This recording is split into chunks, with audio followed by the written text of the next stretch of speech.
Well, I'm not too sure how it is to make a perfect block, but what she does is she's always in the right place defensively to anchor the D and to protect us when someone gets into the painted area. But what I think she does so well with blocking shots is she keeps it in play. That's huge for us to be able to get block shots and get it and then take off running. But we're extremely proud of what she's done. But there's a lot more that she's going to do. Next.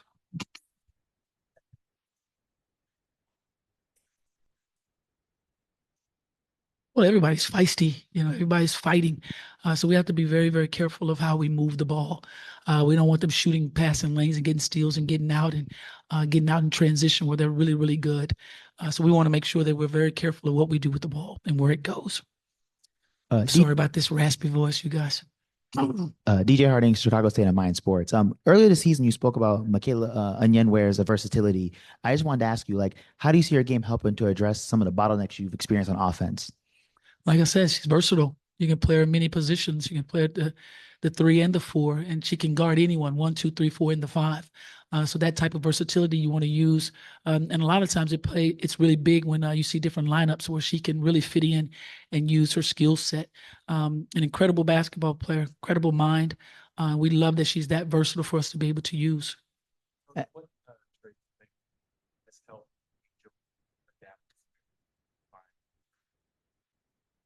Confidence, tremendously confident in who she is, what she brings. And that's big. That's big in anything that you do, is to be confident. A lot of things can happen that can remove that confidence from you, but she's not that type of a player.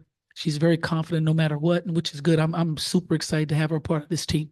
You cannot imagine how excited I am for what she brings, and her leadership is incredible. She doesn't see herself as a rookie. She sees herself as a player, and that's big to walk into this league, seeing yourself as a player who has a tremendous amount of confidence, ready to play in this league. Coach, you run a lot of 3-guard sets this season, so I just wanted to ask, what have you and your staff liked most about the 3-guard set? I run a little bit more than that. A little bit more than that. It just so happens to happen in that way. We do a lot of movement. As you can tell, we have some incredible post players that we want to be able to play through. And when you can play through your post players and create paint dominance, it makes the perimeter actions even better. Great question. I appreciate that question.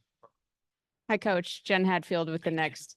Just curious, I'm sure you've answered this before, but just, your experience transitioning from a player in this league to a coach in this league, what's that been like? And simultaneously, seeing the growth of this league over the years, just what's the experience been like for you? Well, it's been something I've always wanted to do. I've been inquisitive as a point guard all my life playing. I want to know the ins, the outs, the whys, why you do what you do, why I make this call. I wanted to know everything. So I wanted to be the extension of the coach. I wanted to always study every player, know what they do best, and make sure that I took them to their strengths all the time. So as a coach, that's the very same thing.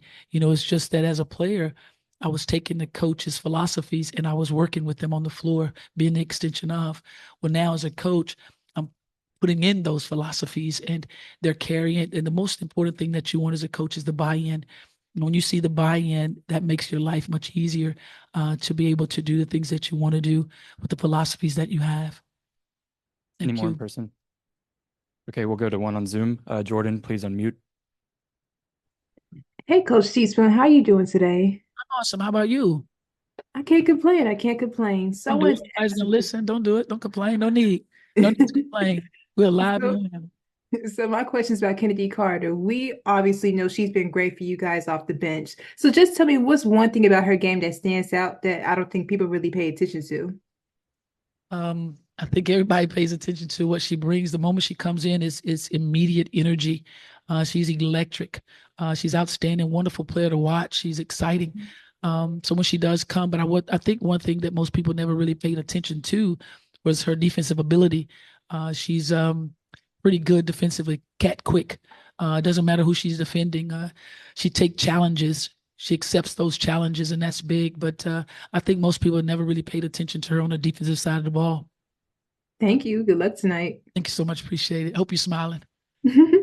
Carly Bell on Zoom, please unmute. Hey, Coach Teaspoon. Just got one question for you actually about the Mystics lineup. You know, obviously this rookie class has a lot of names in it, one of them being Aaliyah Edwards on Washington. What have you seen out of her when you were scouting her and wanting to prepare for this game? Oh, she's amazing. She's amazing underneath the basket, very strong, very powerful, and she rebounds the crap out of the ball. You got to get her off the glass, and you can tell that she's trusting herself in this system. You can tell that she's really been empowered to play her game, to help this team to be successful. So we really have to keep her off the glass and try to make everything as difficult as we possibly can. Thank you. Thank you.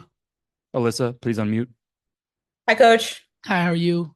I'm good. How's the weather out there? It's nice and humid, but I like it. I'm a Texas anyway. Good. I know that rebounding is one area of your defense that you guys have been improving. What's another area of your defense that you feel like is improving or still needs to be improved? Your choice. Still need to improve. We have a lot of areas we need to improve in. So we always talking about us being in the right position in relationship to the ball. We want to make sure we helping the helper. And when we do that, we definitely give ourselves a chance. We're pretty aggressive. We want to remain aggressive, but we want to be able to help the helper and make sure that we don't allow anything into our painted area. Thank you. Thank you. Any final questions? More? Going back to the rookie conversation, and with you being a point guard, just curious your impressions of Julie Van Loo for the Mystics running the point. When you have to be very careful with her. The IQ is really high. When you can see things before it happened, that's a big piece of being a point guard, to be able to see it when it happens, and she can stroke it from deep. So you have to be able to defend the shot and off the bounce, and try to make it as difficult as possible for her not to be able to execute her offense where she wants. Sorry for not grabbing the mic the first time. One more question about Angel. Obviously a lot of attention on her, a lot of talk about her. Do you feel like the game itself, either practice or just the game she's playing, is sort of a refuge for her, sort of a place where maybe she doesn't have to think about all the outside forces as much? Well, just basketball in general is all of our safe haven. It's where you live. It's where you do your work. The outside noise is just what it is. It's noise, and you have to come in and do your job. That's anywhere. That's anywhere. It's not just basketball. It's anywhere where you into your workplace. But yeah, you use basketball as your safe haven, and your teammates, we come together. I've said this over and over, and I'll continue to say it. Everything that one go through, we all go through. So we're in this thing together. Any final questions? Thank you, Coach. Thank you. Appreciate you all. So excited and blessed to be back. It's been a long journey. I just had to learn to have patience and just grace with myself. I know where I was, and I'm trying every day to get back to that. But most importantly right now, I'm focusing on getting wins and just playing my part until we can just, consistently be who we are. And I know that we can. So I'm really blessed to be back. And of course, having just new and good teammates around me, I'm really excited, along with playing with LA here this year. So yeah, it's a lot of new exciting things in Chicago. Glad to hear. And just a quick follow-up question for both of y'all. Obviously, we heard what happened with you guys getting to your hotel and the man was harassing. So just tell me, and you don't have to answer it if you don't want to, but how are you all feel about the whole thing? Because I know that was a lot to deal with. Yeah, it's been a lot. And I think, honestly, it's been a distraction since the game, honestly. Yeah, it's just a lot I could say on it, but we're just trying to handle it, a lot of it in-house right now, and obviously upping up security so everyone feels safe, and, not carrying it outside of lines, because that's what I feel like it's kind of going on right now. And what's most important is everybody's safety. And obviously yesterday was a lot for us. So yeah, we're just depending on the safety from the security in front office right now. Glad to hear it, ladies. Alexa, please unmute. Hi guys. Just wanted to follow up on what you were talking about just there. You mentioned trying to keep things in-house and kind of support each other, but what have those conversations, I guess, looked like, whatever you're willing to tell us over the last week, just given all of the, I guess, discourse or, some things that are obviously beyond just, normal discourse that the team's faced over the last few days? Yeah, there hasn't been a ton of just conversations. It's just been more of just like a heightened security presence in terms of what our security guards do for us and how active they are just on game days, pregame stuff, postgame stuff, just all things. They're kind of just stepping up a lot more over this past week, and making sure we're safe and that we feel comfortable with everything that we're doing. Thank you. Alyssa, please unmute. Hi guys, I'm glad you guys are safe. Thank you. Just a quick basketball question. For both of you guys, if you were to break your team defense down into different components, transition defense, screen coverage, scramble rotations, like whatever you think the different components are, which of those areas do you feel like as a team you haven't quite clicked yet, like you're still putting it together? I think for us, it's always, how we start our defense, and that starts in our transition defense. And I think we're still kind of working through that, making sure that we're having guards back and the posts are crashing and making sure we're matching up quick, even if it's not like your matchup or your man that you're supposed to be guarding.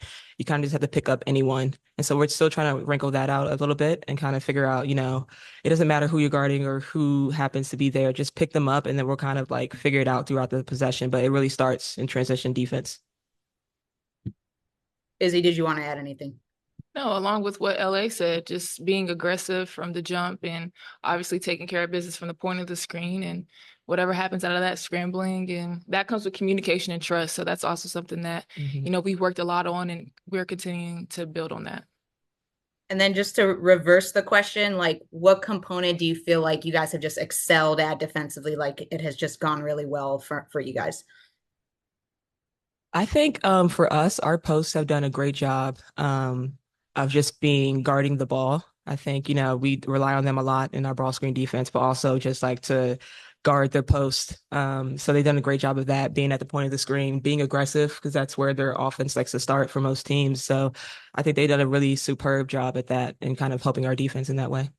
Exactly. Of course. Thank you. Jordan, do you have a follow-up? Yes, this is a basketball question as well. This for both of you. Just talk about what's it been like being coached under Teresa Weatherspoon. It's been amazing. Like I've said before, it's been like a breath of fresh air. And every time you look at Teaspoon, it's like she just pours out with positivity. So if you're figuring stuff out, it doesn't matter because we can look to her and we know that we have somebody that's rooting for us no matter what. So yeah, it's just been so encouraging, uplifting, and she lets us have our own voices and just contribute any way that we can. So she doesn't make it feel like it's only what she says goes. No, we really do collab with a lot of stuff. And that just, again, it betters the communication with the chemistry with everybody as well. So having Teaspoon as a head coach, I mean, she's a legend. So when you can look over to the sideline and she's over there encouraging you and talking to you, like it feels amazing. Anything to add, Liz, or did she pretty much say it Yeah, all? she covered it all. Thank you. Good luck tonight, ladies. Thank you. Any more for players? Jimmy, please unmute. Hey, this is for Lindsay. Lindsay, this is Jimmy, your broadcast analyst. I've been referring to you on air as a pass first point guard. Is that fair to you? How do you want to be referred to? Yeah, I think that's fair. I think, of course, I'm looking for my teammates, but also, I have to stay aggressive and looking for my shot as well, because that opens up the passing lanes even more for me. So I think pass first is fair, and I'm comfortable with that. All right. Thank you. Thank you. Any more for players? All right. Thank you. Thank you, players. Thanks, y'all.